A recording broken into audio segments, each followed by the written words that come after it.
Science भी इस बात को मानती है। स्टडीज बताती हैं कि जब आप कम खाते हैं तो आपका मेटाबॉलिज्म जो है वो ज्यादा इफिशिएंटली काम करता है और इससे लॉन्ग टर्म हेल्थ बेनिफिट्स आपको मिलते हैं।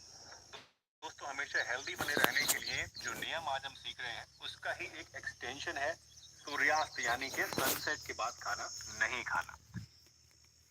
पॉर्न देखने में इंडियंस दुनिया में तीसरे नंबर पर हैं और देखने वालों में मेल्स 70%।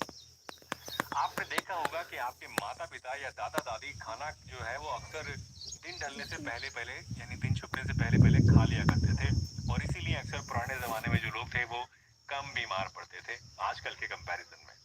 आयुर्वेदिक ग्रंथ भी जो है दोस्तों यही कहते हैं कि हमारे शरीर की जो गाड़ी है वो प्रकृति की क्लॉक के साथ sync में होनी दिनेश चाहिए। काळे हे ना जैसे जब सूर्यास्त त्याच्या होता है तो हमारा पोटामध्ये शरीर जो है वो भी रिलैक्स मोड में चला जाता है खडी और झालते डाइजेशन त्या प्रोसेस जो है वो पित्ताशय भी स्लो हो होय जाता है ते और काढले इसीलिए ऑपरेशन रात को करून ना खाना नहीं खाना डॉक्टरनं चाहिए सांगितलं दिन त्याला ढलने के बाद। 6 का 4च्या तो आधी देखिए, जेवण अगर आप करायचं लेट नाइट खाना खाते ते हैं आता जो स्लिम कि झाले आजकल हम लोगों की एक आदत सी बन गई है, तो उस नेचुरल क्लॉक का या 6च्या फिर उस आधी जेवण नेचुरल पाहिजे रे. प्रोसेस को हम लोग डिस्टर्ब कर रहे होते हैं जो कि कुदरत लय ने झालं हमारे लिए दिवस बनाया है। मस्त. और जब हम कुदरत के अपोजिट चलना शुरू कर देते हैं तो उसके नतीजे क्या निकलते हैं ये आपको बताने की